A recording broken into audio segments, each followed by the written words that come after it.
Hello, friends and fellow adventurers. Welcome to the Min-Maxed Podcast. We want to thank you for joining us, and you do so as we continue Bloodlords. As always, we'd like to invite you to come join our Discord where you can hang out with us and other listeners of the show. And if you'd like to throw a little financial support our way, you can check out our Patreon. And a shout out to all of those at our Lich level and above. Rock Jedi, Wolf, Indie Link, Corey, Kaga, Scrap Gear, The Trevor Project, The Necromancer Forever, Nero the GM, Just Gonna Sneak Right Past You There, Tawdry Monster, Cyrendon, True Chaos God, Mercutio, Gringus Maximus, Booming Thunder, Calistria Specialty, Taser, Finder of Paths and Stars, FL, Gold Rhino, Hardy Har Har, Dinkelberg, Ice and Jam, James B, Pickle, King Scott, Person Man, Mr. Grimm, Fire Down, Progeny of Kukulin, Dickie Lopez, Pops and Dugnut, Ross D, Scotty, Witch Hunter, Zach S, Joe P, Veridux, Laundry, Boomclaw, The Twice Dead Kobold, and the Great Giassi. Thank you all so much for your support. And now a recap of session 105. We're in the Pallid Pinnacle looking for Pesebnet. We just took out some monsters who had literally come bursting through the wall. We take their corpses and toss them back out, which provokes the people who sent them. The race to Pesebnet is on. We get there first and quickly interrogate him. We learn that Giassi is buying a lot of vitality magic. She has a benefactor, but Pesebnet doesn't know who it is. After just a moment, Pockmet Bloody Pike shows up and arrests Pesebnet in the name of the War Masters Council. We hit level 16. We go to Giassi's Playhouse, but only a crotchety dwarf is there. We gently force our way in and threaten him a little bit. We agree to come back on opening night to see Giassi's play. On our way back to the theater, 3 Cyclops bat guys try to ambush us, but we spot them and initiate things fireballily. Arius takes a lot of damage, but we take them down. So it's a few days until the opening night of the play. Anybody want to do any downtime activities before opening night? Is there a library? Yeah. I go to the library and see if any of Giassi's other plays are here. Yeah, I mean, it would take you a little bit of searching, but you could find some of Giassi's plays. I read through them, see what kind of themes they use, what their general tone is, what they're about, that kind of thing. In general, they often feature heroines overcoming adversity. Most of the time by, like, shadowy villains, like, who operate in the dark and outside of the law. Gotcha. All right. That's about all I got. Well, I'll go see my little fuckboy probably at least once. Zithny, that's his name. Zithny? Okay. I'll go see Zithny at least once. Zithny during the downtime would tell you that he actually does have tickets to the show, opening night as well. Yeah. Well, we can sit together. And he is very excited for that.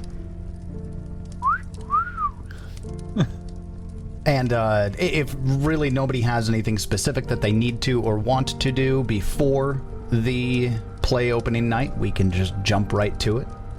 Yeah, I think we handled everything we wanted to do. We had just hit level 16. That's right. You are 16 now, fortunately for me. Why? Well, high level gets crazy, dude. I think PCs have the upper hand at high levels, with some very scant few exceptions. I tend to agree. If you're deciding that you're going to go, it's opening night. You can choose a couple of different things. You can choose to show up, a little bit ahead of time. There's always like a cocktail hour beforehand in the lobby. If you guys want to show up for that and kind of hobnob a little bit with high society, you can do that. Yeah, definitely. Lucan would certainly be all about that. That definitely sounds like a Lucan kind of thing. Yeah, I'd definitely be down for that. I want to give you this opportunity, David, because we want to know. Everybody wants to know. What's Lucan wearing to the show? Oh, gosh. I wish I had good answers to this. I wish I could be like, I'm wearing a Mugler that was featured in the 1993 fall runway. It's blue. I don't know. No, almost everything's black. Everything's black. Are you kidding me? Let's see here. I just looked up 1993 Mugler. Oh, God. Yeah, no, yeah. Yeah. Wait, did you nail it on accident? Oh, I fucking nailed I it. know what that means. I don't know what the fuck a Mugler is. What's Mugler?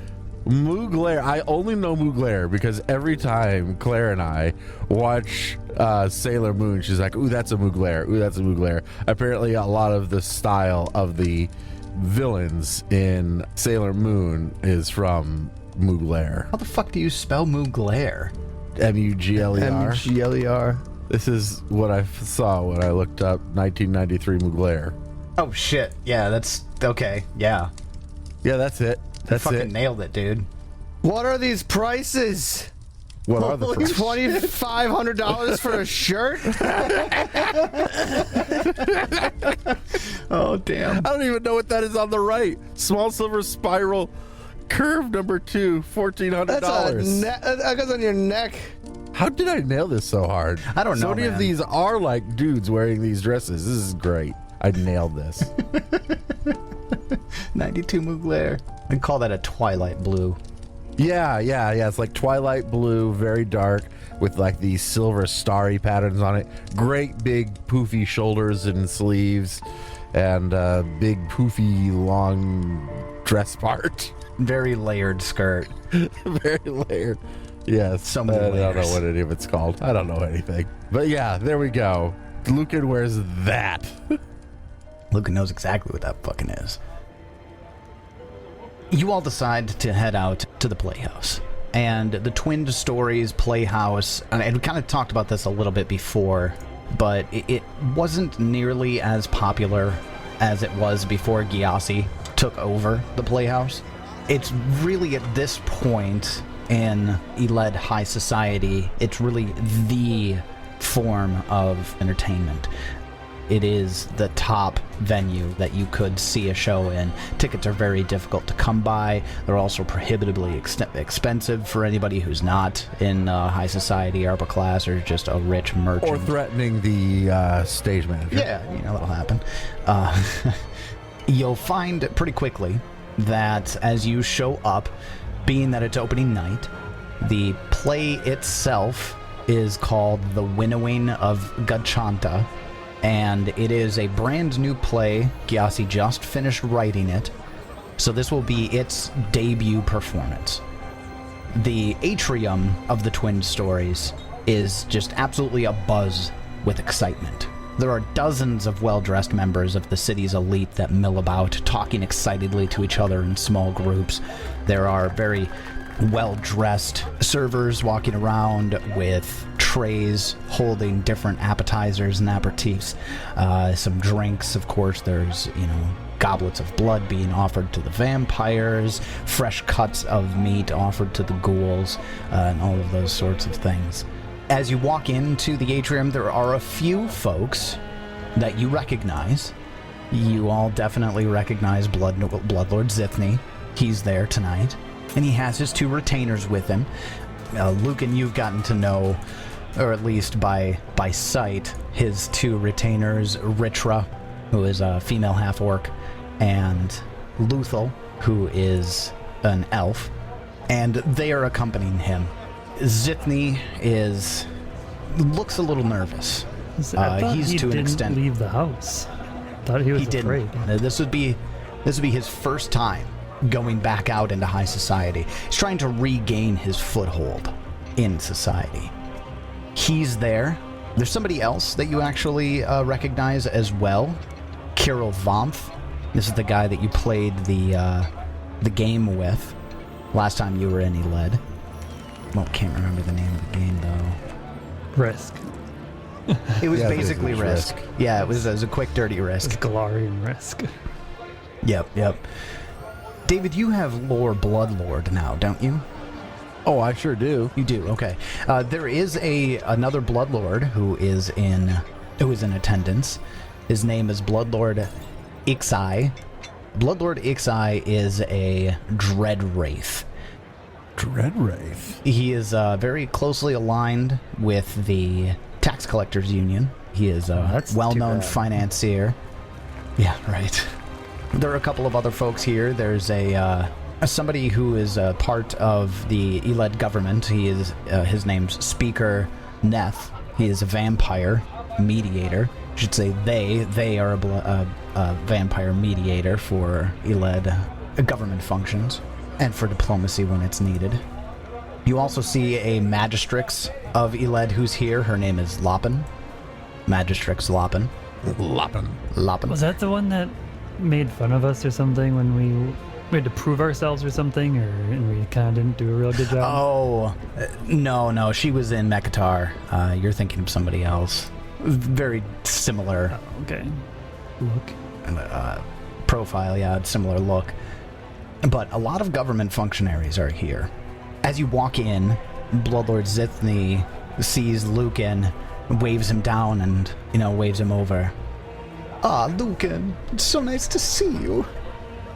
Yes, hello, darling. Good to see you as well. Is our, booth near his, or are we somewhere else? Well, you're just in the atrium right now. Oh, I see, okay. Just meeting everybody? Okay. Having cocktails, small groups. I make sure to allow myself to be seen with him just to try and, improve his social standing right now. Because I'm awesome. Give me a society check. Does that assume that we have high standing? I am does assuming that, It does but assume. I am fully aware that it's not necessarily a correct assumption. How about a deception? Are you Because- trying to trick people into thinking that you're a good connection? That I'm the absolute shit. You said diplomacy, not deception, right? I mean, I could do either, whichever fits better. Go with diplomacy then. All right, diplomacy. 31. You can see a couple of heads turn. Bloodlord Ixai, the Dread Wraith. You see his deep red, smoky gaze turn and study you and Zithny. His eyes narrow a bit as he is taking in the whole party. And then he pointedly turns his shoulder away from you all. Noted. Cairo Vanth, the banker that you had met with last time you were in Eled, approaches the group.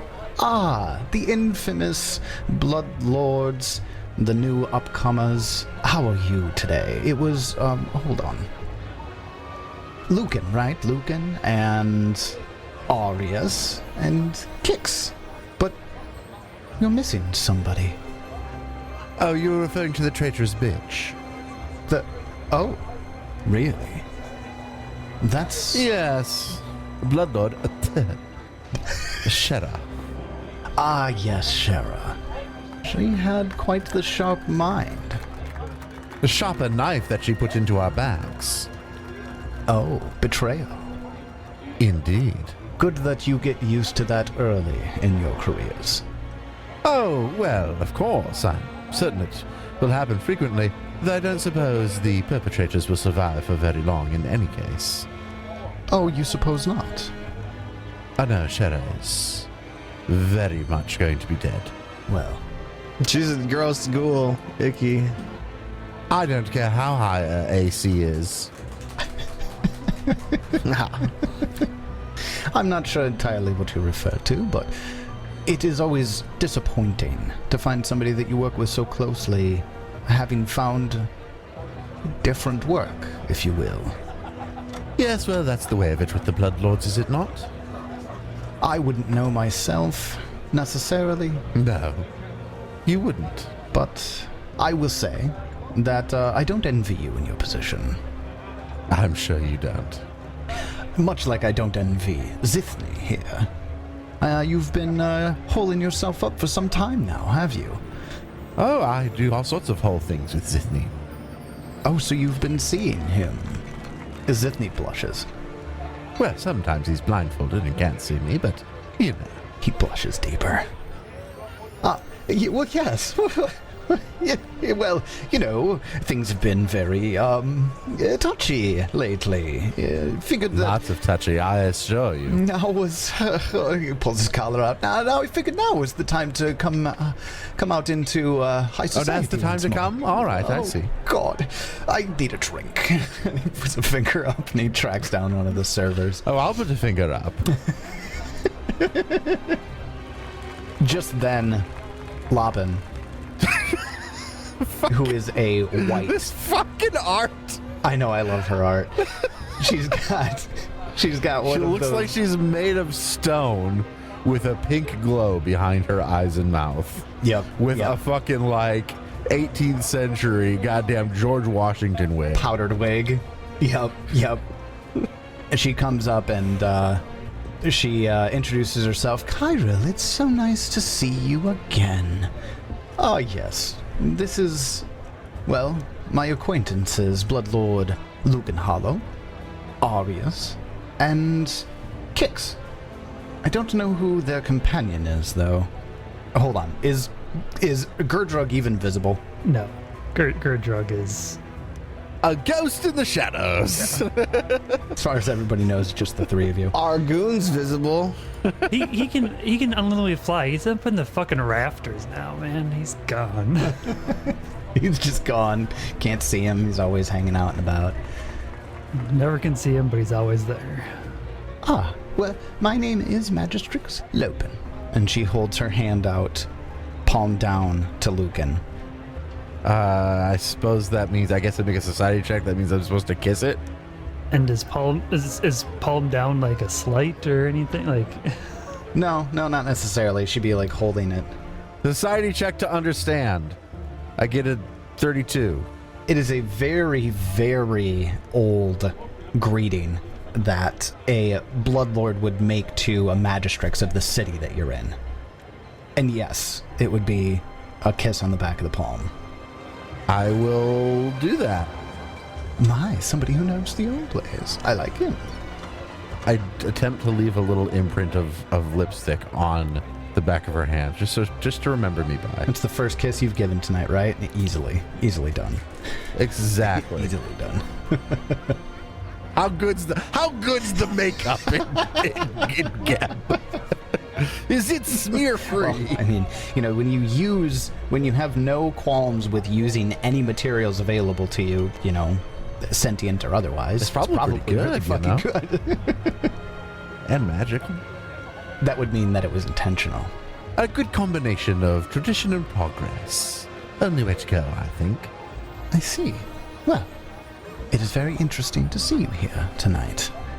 Considering who I've heard is going to be gracing us with their presence this evening. Well, my heavens, you have me at a loss. To what and whom are you referring? Just then, the doors bust open. So dramatic! So dramatic, and walks in Vorwind Iceblood. Vorwind Iceblood. That's right, the blue version of Arius. Followed behind by Quinnell Quiltongue, the quartermaster that Arius had approached, and one other War Master Council member that you haven't met yet. But all three of them are Grave Knights. Vorwind is coated in a perpetual sheet of ice and has this fog of cold billowing off of and from his armor. Quinnell has her stone tablet that she's taking notes in, and the third society check on this one, or a lore warfare check would work here too. Ooh, Arius, you can do that. Although I do get a 41 in society. What am I doing? Lore warfare. I have that. I've never had to use it, I don't think. Not actually use it. Bad. Bad. It's been a while since I've been in warfare, so. Arius isn't entirely certain. Gerdrug, pointedly with a 37, fails this check. Lucan succeeds with a 41. Lucan, this is Kith Bone Razor. Kith Bone Razor. And they are a recruiter for the War Master Council. All right. Vorwind steps in, and the doors close behind the trio, and his eyes scan icily across the room, and then he marches directly into the Playhouse, followed by Kith Bone Razor. Quinnell stops as they pass the group and sidles up to Arius. Well, Arius, it is good to see that you continue to follow orders. I've heard nothing but good reports of your scouting and patrolling as of recently. Thanks. You're welcome. Kith is here. Well, Volwind is here as well.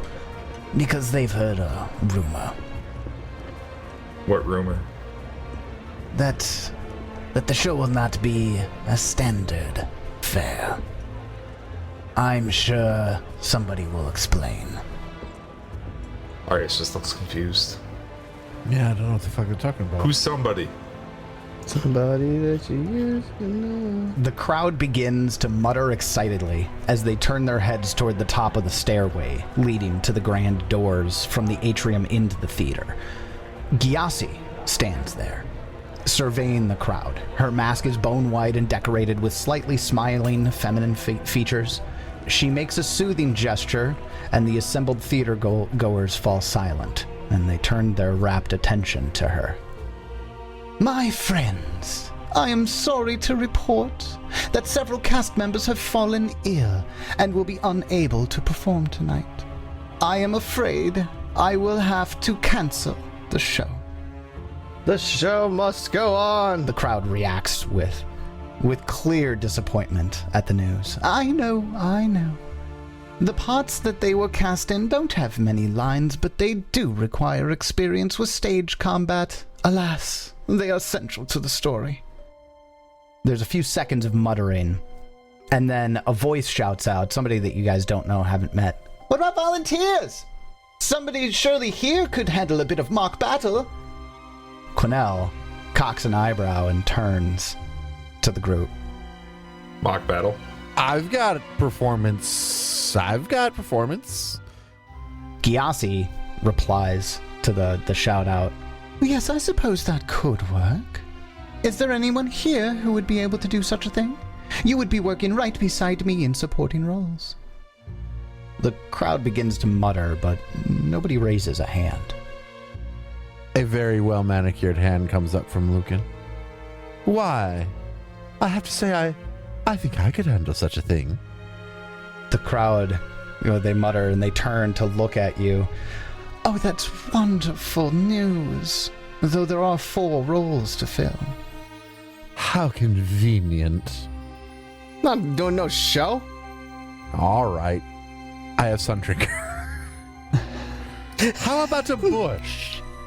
It'd be perfect, like the kid that's always a tree in the play. That's right. As if somehow it weren't, Okay. Anyways, no. Hold on. Quick off out of character note. If you want to take part in combat tonight at all, you're gonna want to volunteer. How the fuck? What am I supposed to mock combat? They gonna give me a play sword? I say mock combat, but it is actual legitimate combat. I'm in.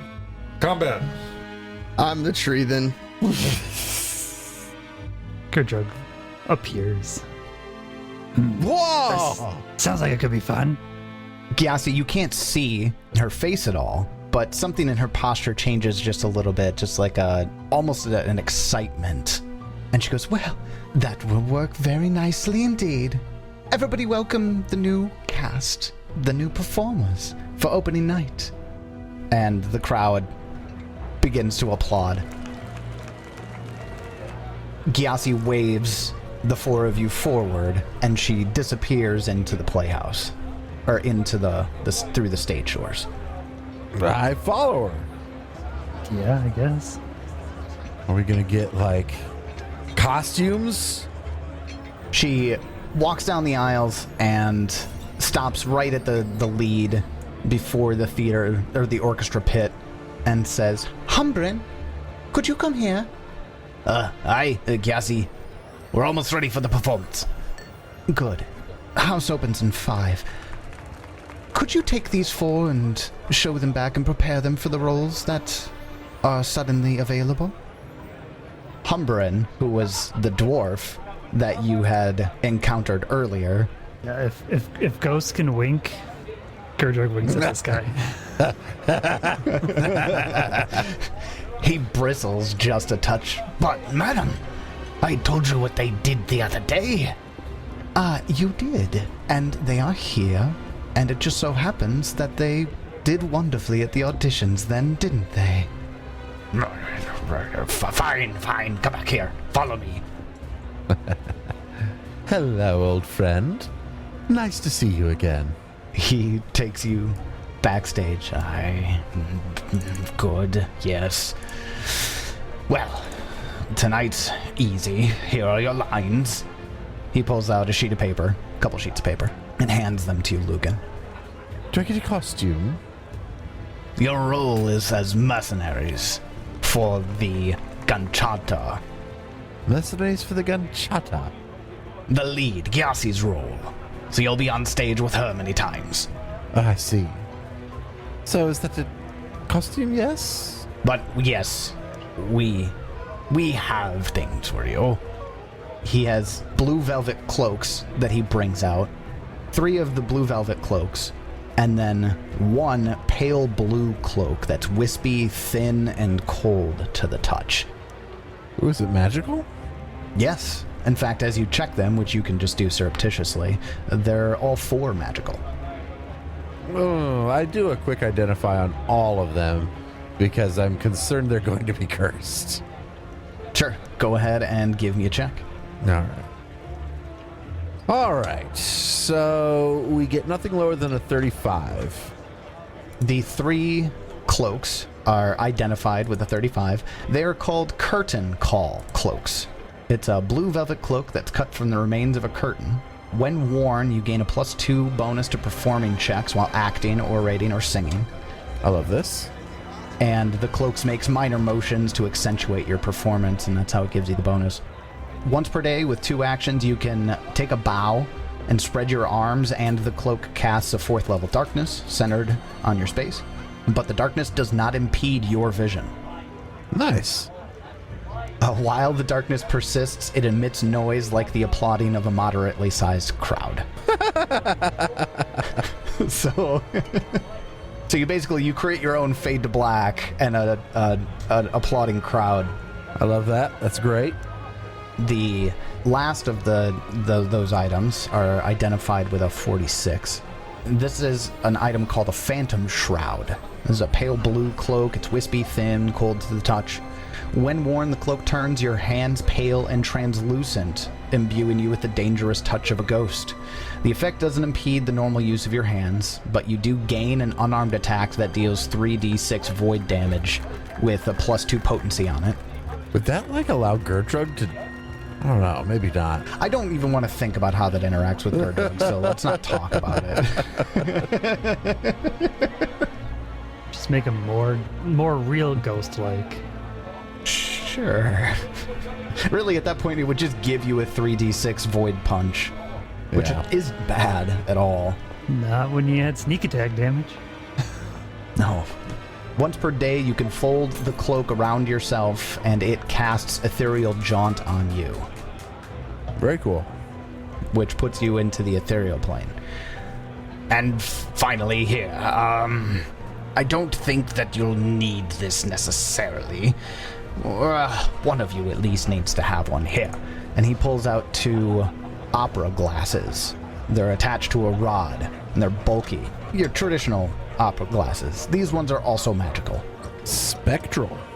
They require a free hand to use, but allows you to see up to 4 times further than normal and gives you a +2 item bonus to perception checks. But once per day, you can, for 1 hour after activating it, you can look through the glasses and you can see invisible creatures and objects, and it allows you to see creatures with the spirit trait as solid and substantial rather than ghostly. And why would we need these? What's going to happen? Well, there's a character in the show that operates in the shadows, let's say.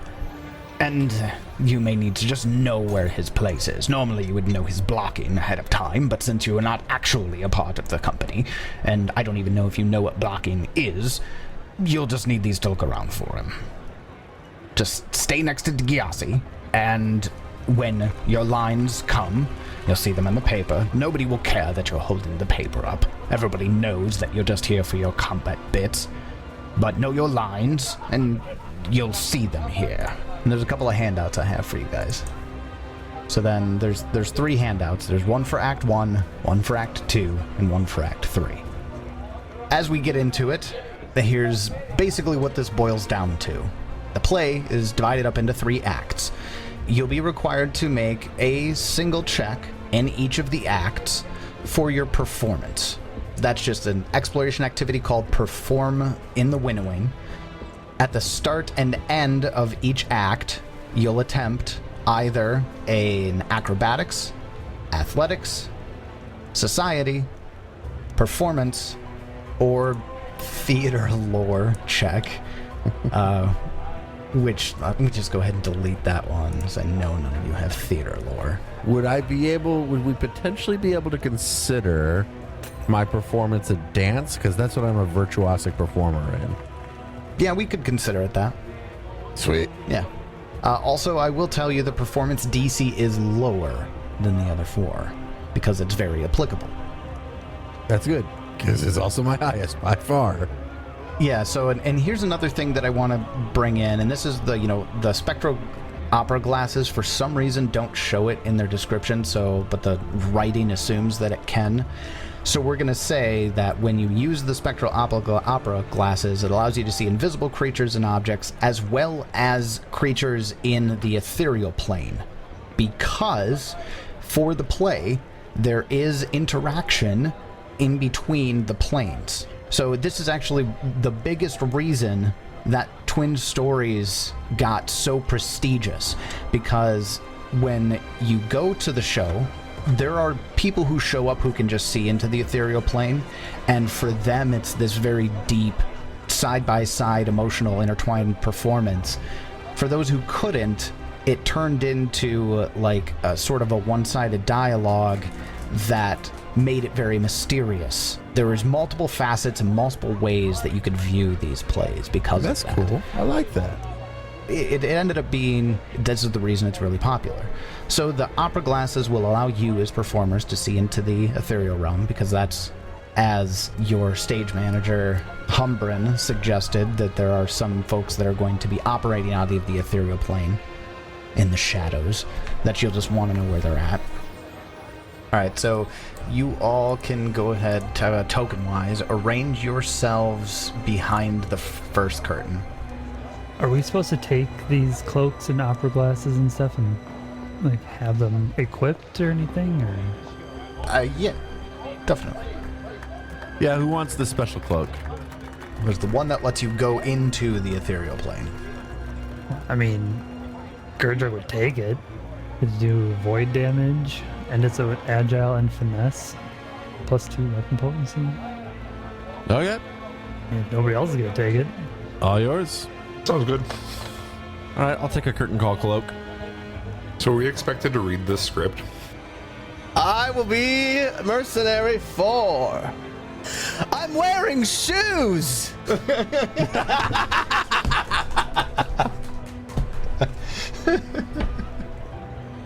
I'll be number 2. Who's taking these spectral opera glasses? I need 2 hands, so I can't. I don't have. I guess do I'll not take have one, a free yeah. hand. I will have a free hand. It's a good thing for spellcasters. Although I will say the ability to just for an hour have see invisibility is really nice. I don't have eyes, and I feel like it would be weird for me to use glasses. I imagine you like just wedging them into your eye sockets. And you do also use a 2-handed weapon. That's true. Getting them all the way in there. Yeah, they're just like shoved in there. The rod dangles from it. Just immediately like snap it and just shove it in. I do technically need a free hand to do it, but I like that idea. But they're binoculars too. Like they're Playhouse opera binoculars. They're not like, glasses. Yeah, it said they were bulky, didn't it? Yeah, they're bulky. Yeah, these bulky opera glasses. They're like, they gotta be like 4 inches long, They're So binoculars. they're essentially binoculars, yeah. Binoculars on a stick. Although you don't have to hold them up to get the effect. You just cast it and put them away. No, it says in the effect that you can see invisible looks. Anyone who looks through the glasses can see invisible creatures and objects. Oh, I was interpreting that differently. Oh, of course, you only see them when you're looking through them. For some reason, my brain thought you look through them, you envision it, and then you can see invisible. No, it casts the spell on the glasses themselves, not on you. Got it. And it even says that anyone who looks through the glasses, so you can Yeah, that's what I'm saying. You can Hand them off. Hand them off. you can hold them in front of somebody else's face. Yeah, I suppose you could do that. Who wants to just constantly hold them in front of me? Kicks? Yes. You're not allowed to leave my side. Argoon has a free hand. Holy shit! He could totally do that. Does he have a free hand? Oh, no. He is the free hand. I actually don't know how that works. He's got to be able to move around and He has manual dexterity, so he can use it can use its limbs as if they were hands to use manipulate actions. Before the show starts, I will bring Sundrinker into existence. Backstage, we'll just have them be medium so they're not too much in the way. They can help lift things and stuff, or just stay out of the way. But they're definitely going to be there. He'll be backstage. Okay, so I can pull. Okay, so Spencer said he's mercenary 4. Do we have to pick our mercenary number? Ooh, okay. Ted's 2. Ari's picked 2. I guess I'll take 1. Sounds like fun. I'll take 3.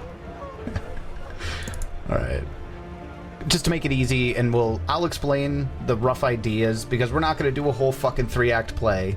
Like, that's not what this is. We've right? got to at least do the few lines that exist. Yeah, there's lines there's a block of lines for, each of the acts that everyone's going to do. So, we're going to start each act with a performance check at the top, read the lines, performance check at the bottom. So we're going to sandwich them per act. All right. I'm ready.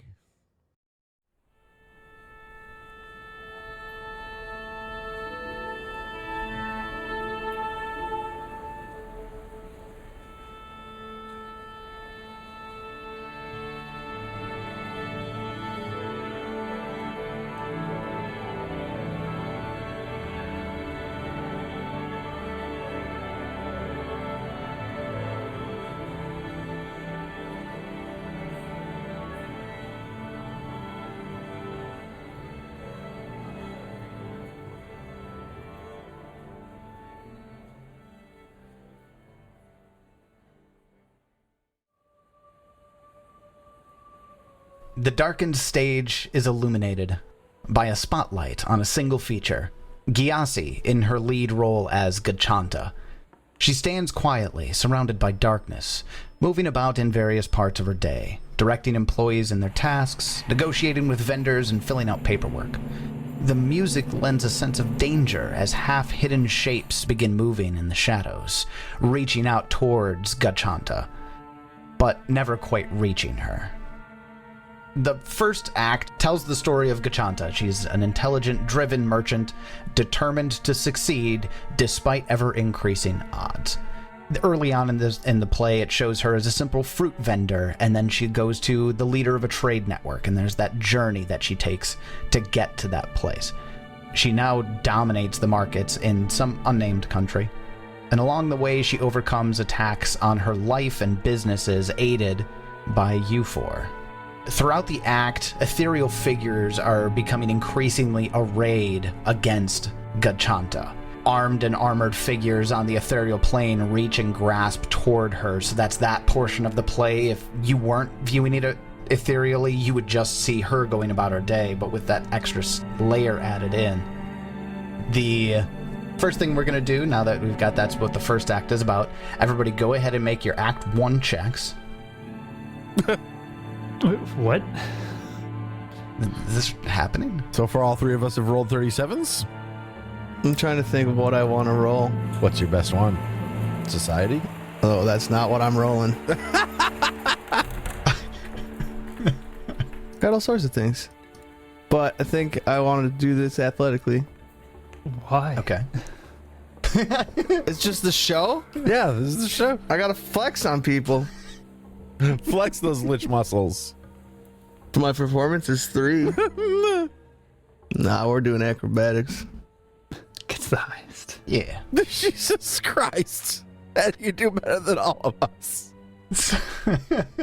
So everybody gets a 37, except for Kix gets a 39. You all succeed. Throughout Act 1, your stage presence is strong, and for each of you who succeeded, the group gains 1 performance point. Hell yeah.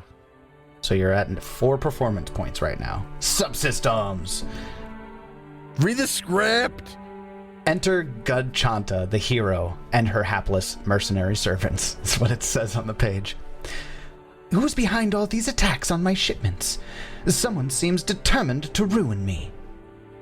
Maybe we can help you find out. You couldn't find your own belt this morning. I found it for them, but then I thought it was mine and put it on. Hey, I've been looking for that. I have a belt. It has a new buckle. It's so shiny. Yes, you've been saying so all morning. I'm wearing shoes? Why do I even keep you around? It's a good thing your muscles are bigger than your brains. This is excellent. Shoes. I live for this kind of D&D session. Throughout the performance, I need everyone to give me a reflex save. But why? Against anything in particular? I'll explain. Not magic. Or when you're like basic undead benefits, traps. Traps might fit. It's a nat 1 for Gurdrug, who has the best reflex save of all of us. By far. By far. By far. If it's traps, I get a +2. Which means I tie Arias. My nat 1. Jeez. 34. Okay. For those of you who failed, you experience an embarrassing moment, but there is no consequence. And what I'm talking about here is, as you're going through the performance, you're maybe walking across the stage, small weird things are happening. Like a floorboard pops up and Arias trips on it, or a piece of the set kind of falls on somebody's costume, or something slips off of your costume. The little inconsequential Nip things slip. that Wardrobe you malfunction. Yeah, wardrobe malfunctions. You can fix it quickly. There's no consequence to the performance, though. Okay. So that closes Act 1. What about the critical failure? Critical failure. Oh, that's right. Gurdrug got the critical failure. For the critical failure, something embarrassing happens to the character, and the character has a -2 penalty check on their performing at the end of Act 1, which is what we're going to do now. All right. So we're going to do the performance checks again for the end of Act 1. So everybody go ahead and make your checks there. Acrobatics, athletics, society, or performance. I do want to point out, if this is truly a reflex save. It is. When you roll a critical failure on a reflex save, you get a failure instead. Oh. Nice. Because rogue shit. Oh, because rogue shit. When Makes you get a critical... sense. Okay, yeah, then you Improved don't take the evasion -2 to when your this. ability to elude danger is There matchless. it is. Perfect. So, no -2 for me. I literally can't do worse than you guys. All right, so, but it's, like I said, inconsequential. Nobody takes any penalties. Let's figure out everybody's checks here. Lucan's performance, 39, that's a success. You get a point. Arias fails with a 30. 38. 38, that's a success. You get a point. Who we got left? Kicks. I thought we already did this one. We're doing another one? Another one. We're going to have to do like 6 of them total. Oh. Yeah. No.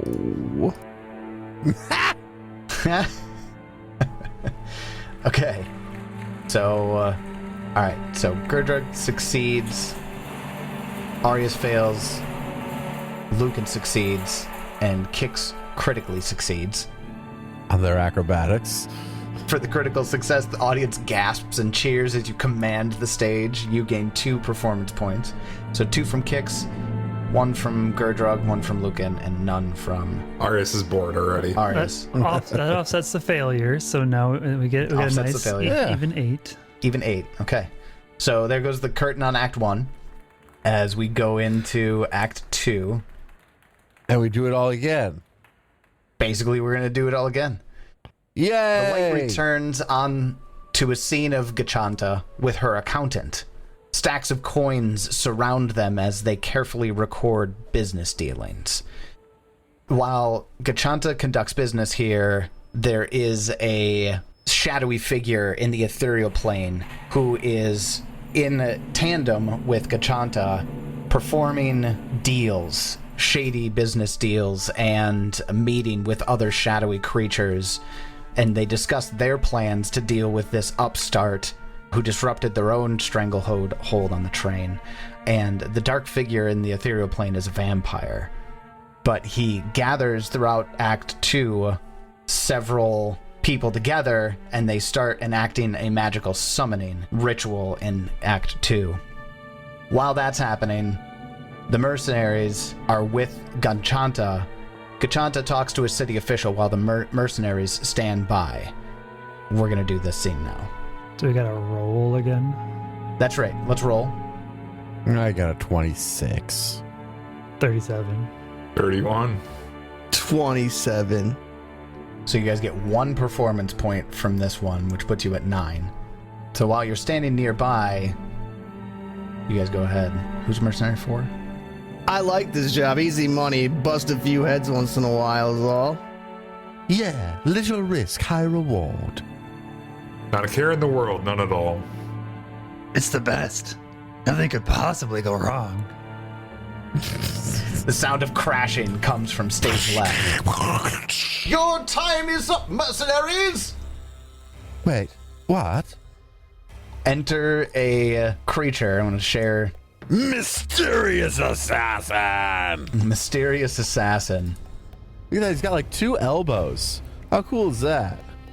Shows up from stage left and rushes at the characters. This is the representation of the summoning that happened in the ethereal plane. The ritual summoning happened. They in the background they summoned this thing, and now it's coming for you who have been protecting Gachanta throughout this whole thing. I want everybody to arrange themselves on stage right, which is the left side.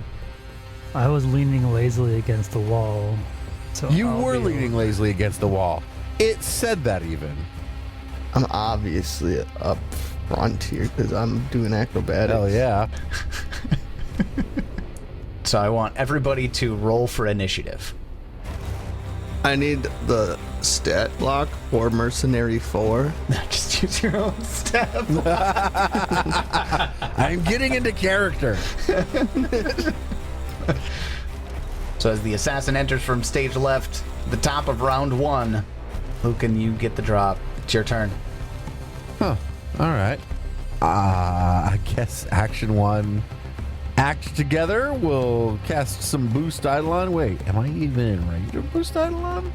What is Boost Eidolon's range? Isn't it just your connection? I would assume so. Yeah, 100 feet. I look backstage. Oh, hey. Hey, friend. Sundrinker, Boost Eidolon. And we'll do an extend boost with a focus point, and we'll make a nature check. Does a 39 beat level DC? It's a 34. So yes, that is a success. Yay! Sundrinker's single action from act together. They will move to there, getting in within range. Then action 2. As so Sundrinker's coming from stage left onto stage and Yes. coming after this thing? Yes. Yeah. Yeah. Okay. Maybe I'm not a very good actor. I don't know. maybe this whole stage combat eludes me. Yeah, do I even know that this thing's going to attack? I don't know, do you? I'm too far into it now. I acted too hastily. I spend 2 actions ready actioning to attack it with Sundrinker if it does something hostile towards us. Like if it actually hurts us. Okay. Because I've still got 2 actions, that's what I do with them. Takes us over to the creature that was summoned. And this is fun, as a free action, at the beginning of its first turn, it strides once and strikes. I'm trying to figure out, so with my Bane aura, do they have to make a save when they enter it? Or only if I take an action to sustain it? So they're going to make a will save right now for it, because they enter into your Bane. Is it when they enter Bane? Enemies in the area. It's an emanation, Okay. as long as they are in the area. So as soon as they enter the area. How big is your bane? Is it 15 feet? I thought it was 10. It's 15. It's 15. Dang. I just double checked. And I fucked up my aura then because my aura only shows 10 feet. But The creature gets a 46 to save on your bane. yeah, that's gonna succeed. 46? Yeah, it's a critical success. Wasn't sure if they're like immune to it for a while or something, but no. All right. So it gets a 49 to hit Arius. Yeah, it's a critical hit. Mercenary 2. Fortification rune. Oh, good call. Just gonna roll d20. Oh, I thought it was a 20 for a second. Yeah, that crit goes through. All right, so it's 60 damage, and it's cold damage. I just saw it deal real damage. So that should trigger my reaction that created, but I'm worried I'm not within 20 feet. This is 25 feet by my calculation, right?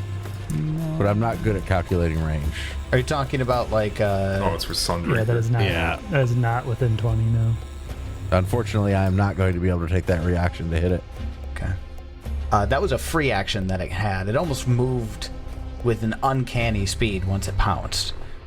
And for its next action, it's going to grab, which is also a free action.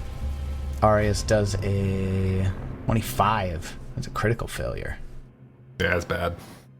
You can grab it. But then I have to let go of my sword. You would Or force it to fall prone. I'll do that. force it to fall prone. Okay, so he goes to grab you, and you break him out of it before he can. He falls prone, but he hasn't used any actions yet, so he uses his first action to stand. Seriously, it moved, hit. Free action, yep. Move, hit, and the improved grab is a free action as well. Yep. So if we die here, do we not actually die? This isn't real, right? I'm not going to answer that. For its second action, it is going to cast a spell. Cast Blink. Blink. Or Flicker. It's called Flicker now? Yeah, it's called Flicker. My bad. I'll flicker. So he's blinking quickly back and forth between the material plane and the ethereal plane. And it gains resistance. That then takes us over to Arius. I will. Yeah, let's go with the demoralize. You get a 35. Fuck. That will fail. Fuck it. I'll just vicious swing. Wait, no. Intimidating strike for second and third actions. That's an at 20. Nice. 47. At 20. Let's see here. Can't do that. There's some damage. Gross. 54 damage. It is frightened 2 now. Because of critical hit. No, because of intimidating strike. I thought you vicious swinged. No, I said intimidating strike. I changed it. Oh. I wanted to get this fucker frightened, if possible. Well, it worked. So frightened 2, you said? Yep. Target is now off guard until the start of my next turn. They're on fire as well. 1d10 persistent fire damage. Big ups on this one, though. Lots of debuffs there. All the persistent fire goes through. All of, I shouldn't say all of. He resists a lot of the force damage because of Flicker. But it takes 39 of that. Dang. And I get 16 temp HP. Solid opening from Arius. Gurdrug, it's your turn. I guess we just get behind this guy. We're gonna get into flanking. And we'll double strike with my second 2 actions. Roll bad to start with. We'll get a 35 to hit. That will miss. How about a 48? 48 is a critical hit. Because of all the debuffs. Oh god, dang. Okay, well, we will critically hit him then. That's so many 1s and 2s. Oh my god. A lot of dice, though. 65 damage, which will resist half of it. 20 of it. So it takes 45. Jeez, he resists 20 of it? Okay, he is now off guard until the end of my next turn. With the precise debilitation. Yeah, I mean, I suppose the DC 24 Fortitude save is probably not even worth it anymore, huh? I don't really There's no... make it. But I No other combat. He's frightened too. No, definitely not. Okay, that's my turn. All right. That takes us to Kix. Yo. It's your turn. I'm gonna throw that big ass violin at him. Taking it to, the orchestra is right in the middle of this crescendo of fight music. And I hit 37 to hit. Misses. I apologize. It hits one of the set pieces behind it and shatters. But he pulls out another one from under his chair and he keeps going. I give him a wink and be like, next time. Is that the one? And then I end my turn. Shakes his head. No, not again. I've only got so many of these under here, man. That takes us to the top of round 2. Lucan. All right, let's do something. Action 1, I guess Sundricker will move in to get within melee range. Action 2 and 3, we'll just do the good old as an act together. Electric Arc, reflex save. Gets 36. All right, that succeeds. We'll take half of this. Half of 24, so 12. Maybe. And then Sundricker will take their action from act together to attack. Oh, and miss with a 31. So that's my turn. Takes us over to the creature. You can see some of the damage that you've been dealing to it is healing itself. No. Does that say for 50? 50. Yeah, it does. So it heals 50 points of damage. Okay. We barely did more than that. With its second action, it's going to leap at Arius with... He's got a Garrot wire. Garrot. All right. Yeah. It's a garrote. Getting a 39 to hit. That's a hit. Take cold damage as he wraps it around your bones, and then it's gonna grab. 30. That's a fail. Damn. It's going to use its second action, because improved grab is a free action, to sustain flicker. It sustains it for a free teleport action, so it actually teleports 10 feet away. Does that trigger? It's a teleport. Yeah, teleports don't. And then the sustain action doesn't either. And it's right up next to Kix. And then it will try to grapple Kix. Why, you didn't like the violin? He didn't like the violin thing. Have some respect. 38. Beat your fortitude DC. Which is Fort plus 10. mine plus 10. Yeah, 35. So yeah. It does. Okay. So then it grabs you with its final action. After it teleports and grabs Kix, it's still on fire, so it takes some... but it doesn't take any of that damage, actually. He's just on fire. He just doesn't mind. Arius, it's your turn. Arius just steps up behind him and will vicious swing. Miss with a 33. And then... third act... Oh, that is all 3 actions. Move and then 2 action, yep. Alright. Gurdrug, it's your turn. He's off guard until the start of or the end of your turn here? The end of my turn. So we will step up, and then we will strike. We will double slice. Get a 41 to hit. 41 hits. And all of this is taking place like center stage right now. And we're It's right in front. right in front. It's working out perfectly. I'm wearing shoes! He'll take 42 damage. We'll renew off guard. And we will attempt to hit a second time. And get a 39 to hit. 39 hits because of all of the conditions. So because of Remorseless Lash, it is not going to reduce its frightened condition next turn, right? Correct. Second hit with double slice, so I do not get my sneak attack damage, so 35. 35. 20 of this. And I'm done. That takes us to Kix. You're being grabbed. Your turn. I want to identify with this thing. What kind of check do I need? You could technically use any magic check on this one. That means it's free. 40. 40 is a success. This is a creature from the dimension of time called a Hatred Sic Tempora. Wrong game, Tyler. I know. You know, I'm not going to tell you a ton about the dimension of time. It's not, you know enough about it, and it's not terribly relevant in this game, but it was definitely summoned here with the ritual. You don't know exactly what its orders were, but you get, what, 3 pieces of info? What do you want? Yeah. How do I turn off that freaky fast healing? The regeneration 50 is deactivated by holy, mental, or orichalcum.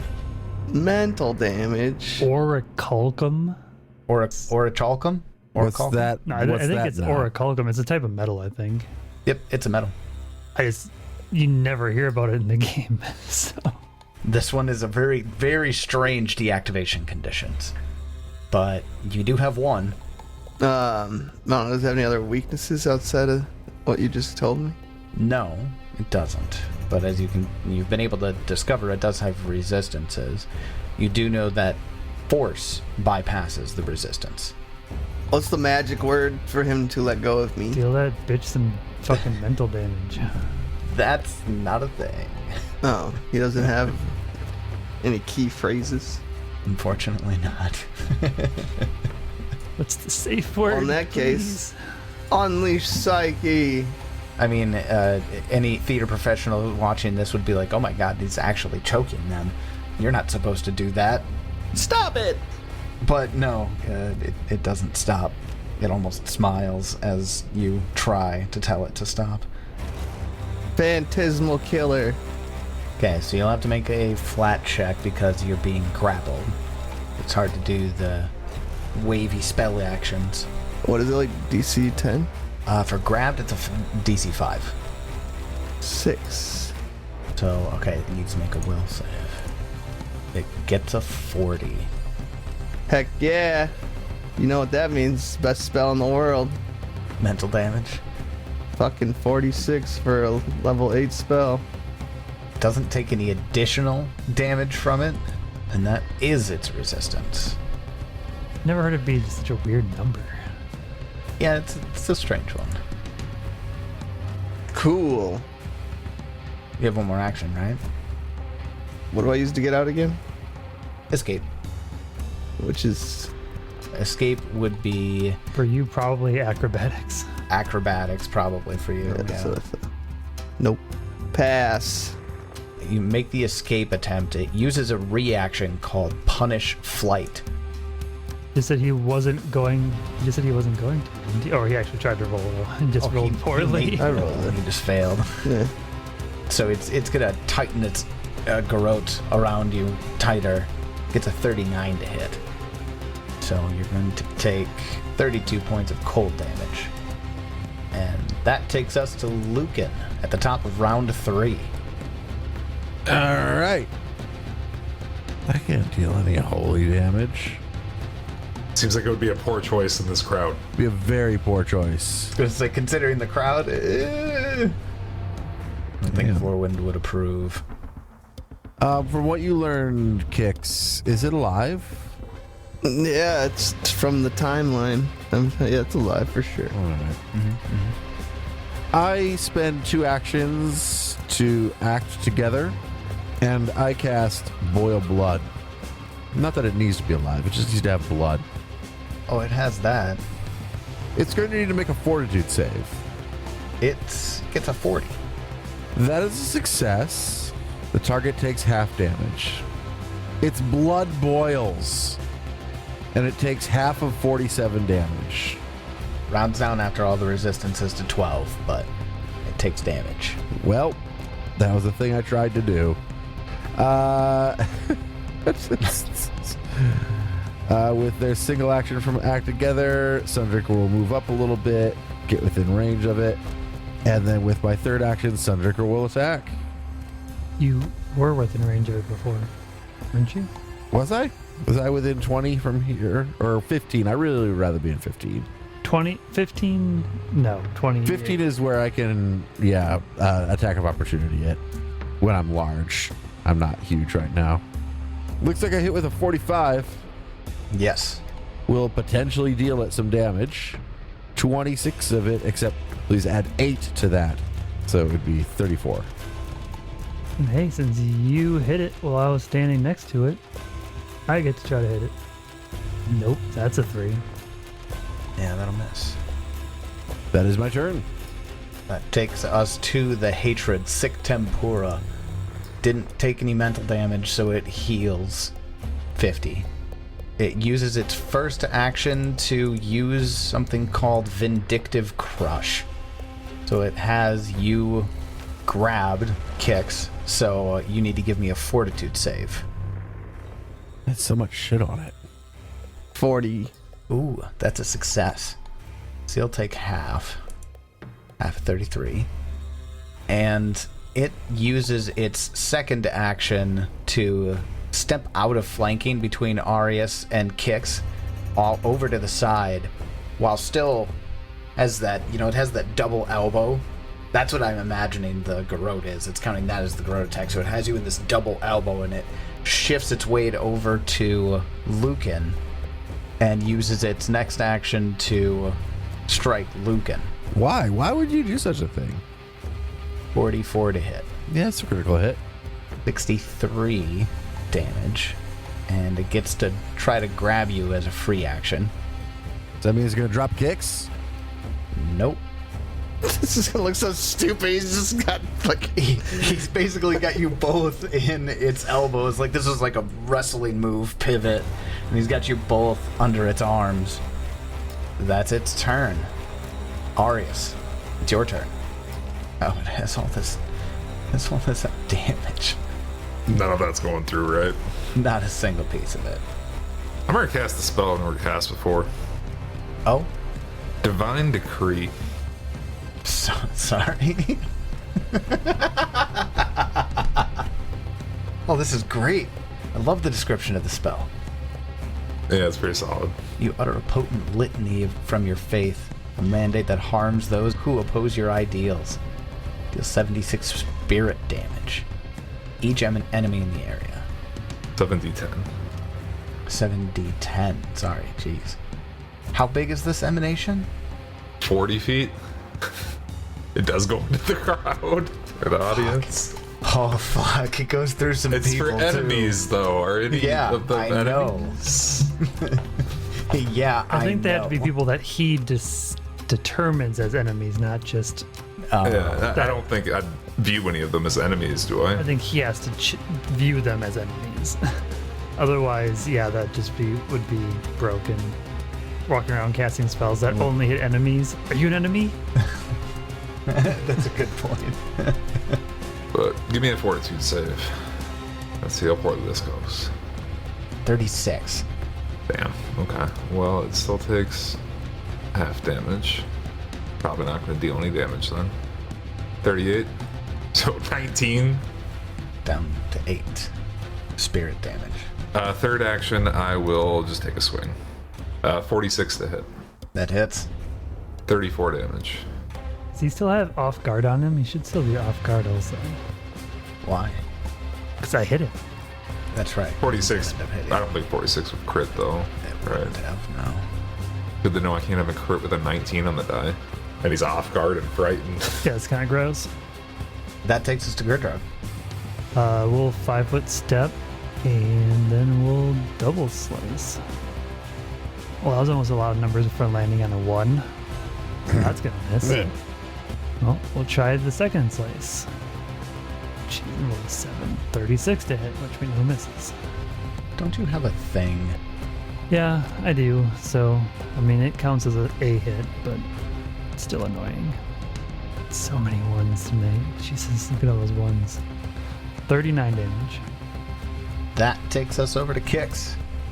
Yo, listen up. Here's the story. I'm gonna do a damage. I need a basic reflex save. Sorry, basic will Wilson. save. It rolls a lot. 51. Okay. So I just did, that was my little one action side burst. It didn't do anything. Have we done any damage mentally or any other things? No, you're the only one that can do mental damage. I know. Yeah. It's just I have to hit. Oh yeah, here's the little thingy. Oh, I failed. My turn's done. Failed the flat check. Were you casting another spell or what? Yeah. Well, actually, what is a side burst this one I would have to do? No, Okay. because that's not a spell. That's a class ability. That takes us to the top of round 4. Lucan, it's your turn. This motherfucker got me fucking grappled. I am unhappy. I got nothing. What do I do to him? Find a spell or something that does a lot of damage and hit him. But I don't have any of those. Well, I guess I'm just gonna have Sundrinker move over. I'm just gonna attack him. still don't need to be in flanking, so. All right. Well, he keeps trying to move away to different places. I guess I'll get even closer. Okay. Well, the electric arc dealt it a little damage. Action 2 and 3, we will try the electric arc, although I'm probably going to fail. Well, it's not you making the roll. Well, he's so- got to make the DC 5 flat check. I got a Oh, flat check, right? I guess I do. 19. All right. So he still succeeds, but at least he takes electric damage. Half of 26. Then Sundrinker attacks, and we'll get a 40 to hit. All right, that hits. Because Excellent. of that frighten that's staying on him. Yeah, and we'll deal him 39 damage. And then I'll use my reaction to attempt to hit him again. Hell yeah. 47 to hit. That hits. Shit rolls again. 41 damage. And he's now enfeebled 1 and has a minus 10 foot speed. How long does enfeebled last? Goes away after a round. All right, does it lose any of its conditions now? Nope. At the top of its round, or no, it all stays? Sweet. All right, No, they all end at the end of my turn. got it. That takes us over to the Sick Tempura. It still did not take any mental damage, so it heals for 50. Then it uses its first action to use the Vindictive Crush, which to both Lucan and Kix give me fortitude saves. 19 doesn't crit it. 46. 46 succeeds. I critically succeed. So then it'll just be Lucan taking half of this. Or sorry, Kix taking half of this. For its second action, it is going to sustain the flicker. And it flickers to the opposite side of Sundrinker. No, that doesn't incur an attack of opportunity, does it? It doesn't. No, it's a teleportation effect. All right. But it is no longer grappling you. Excellent. More importantly, it's no longer grappling Kicks. With its last action, it will do make a Garrote strike on Sundrinker. I got breath control. Now 1. What a dummy. Ah, it misses. That's its turn.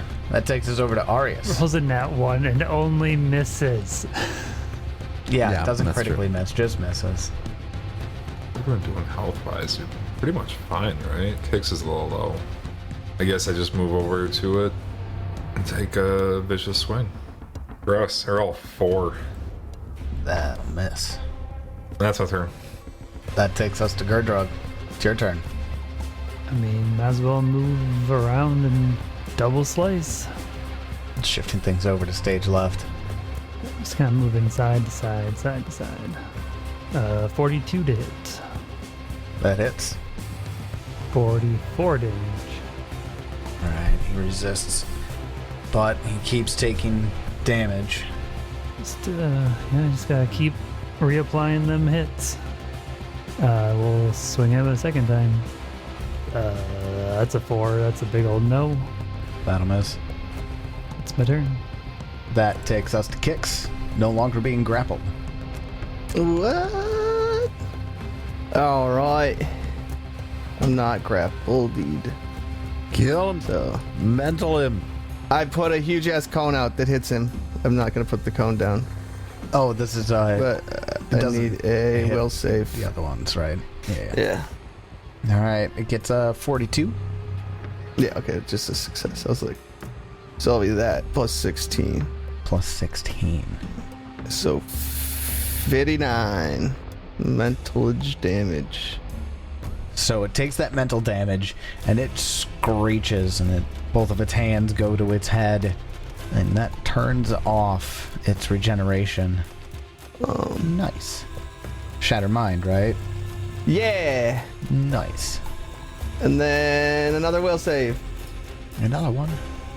Oh, is this the Psyburst? Yeah. Ooh, 36. That's a failies. Nice. This is actually not bludgeoning, it's mental. Mental. 24. That's my turn. That takes us to the top of round 5. It's down as much as it has been. Its regeneration has been turned off. And it's Lucan's turn. Top of round 5. Yeah, action 1 and 2. Give me that reflex save on the electric arc. Ah, that one. That's a critical failure. Yeah, Hey. yeah, it is. It's going to take double this damage. Double 21, so I guess 42. Nice. Action 3, I will recast Boost Eidolon because it has worn off. I'm not going to bother trying to extend it. And then that's as an act together with Sundrinker's single action from act together. They will swing. And we'll get a 37 to hit and miss. No. 37 does miss. It's all right. Done. 38 while off guard still doesn't fucking hit the thing. Jesus. I mean, I only rolled an 8. Yeah, still. So the damage deactivates until the end of its next turn. So at the end of... Wait, so hold on. The monster regains the listed number of hit points each round at the beginning of its turn. However, if it takes the damage of a type listed in the regeneration entry, which we have, its regeneration deactivates until the end of its next turn. So that means at the end of this turn, it's going to reactivate. Sounds about right. So, going to use its first action to reach out and attempt to strike Arius with the Loathing Garrote. 42. Hits. Okay, it's going to get that grab attempt in. They'll take 38 points of damage. And then it attempts to grapple you 38. That succeeds on the dot. Wait, nope, it should be at a -5 because it's an Yeah, attack. so that would fail then. Used after a strike, the monster attempts to grapple the creature using the body part it attacked with. This attempt neither applies nor counts toward the creature's multiple attack penalty. This is in the monster grab ability. So, it looks like it's actually not affected by MAP. So, 38 is a success. Alright. And with its second action, it will attempt to strike Gurdrug. This one is affected by MAP. Gets a 40 to hit. Yep. And it's going to go for the same thing. So the 29 points of damage. And then a grapple attempt. 42 against your fortitude. Yeah. He grapples you somehow. And then for its third action, it's going to use that Vindictive Crush. So I need a fortitude save from Arius and from Gurdrug. 33. That fails. 40. That's a success. Critical success. So you will take none of this, Arius, but Gurdrug take 40 points of damage. And that takes us over to Arius. Arius will take a swing. Well, attempt to take a swing. I gotta do the flat check, right? DC 5. Not with a swing. Not with a swing. Casting spells, I would. Yeah, it's manipulate, I think. Yeah, it's like just casting spells. Yeah, it's manipulate action. Miss with a 31. 31 misses. Then I'll try and cast the spell. Jesus, man. I hero point that. Fine. I'll take a 1 to a nat 20. Cool. My spell goes off. Canticle of Everlasting Grief. Need need a will save. He's a fun one. Will save. It's mental damage. That's good. Gets a 40. Alright, you'll take half damage, you're frightened 1, and you're cursed for a round. Cursed? Cursed, a creature cursed by the spell can't benefit from circumstance or status bonuses for the duration noted in the degree of success. So it can't have any circumstance or status bonuses for 1 round. Oh, that's kind of cool. To anything. It'd be 17 damage. Which is just enough for him to take mental damage, which turns off the regeneration, taking us to Gerdrug. It's your turn. Well, he's still next to me, so let's double slice. 40 to hit. That hits. Keep all the things stacked. Oh yeah. We're gonna deal 49 damage. There's some actual decent rolls. Continue off guard and precise debilitation. That is enough to finish the Hatred Sick Tempura off. And because the regeneration was turned off, it goes down and it vanishes. And the crowd goes wild. Congratulations, you have defeated the Hatred Sick Tempura. At the end of Act 2, I'll need some performance checks from everybody as they complete your first combat position. So right now you have 9 performance points. Guys. Hold on. I still failed. That didn't help. But at least it wasn't a critical failure. Like Gerdrug's was, because he rolled another 1. Yeah, Gerdrug critically fails, so Gerdrug, you lose the group a performance point, so that takes us from 8 to 9. Lucan failed, no change. Kick succeeded, 1, brings it up again to 9 because Kick succeeded, and then Arya's got a critical success, which adds 2. That gets you to an 11. 11 performance points. I've taken off my shoes.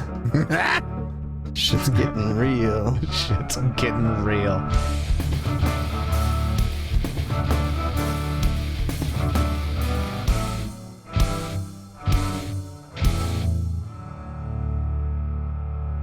What great performers we are! What with all the shoes and belts and combat? I'd watch this show. But will the audience leave at intermission? Find out next time as we continue Bloodlords. And until then, may you have many great adventures of your own. It's your turn.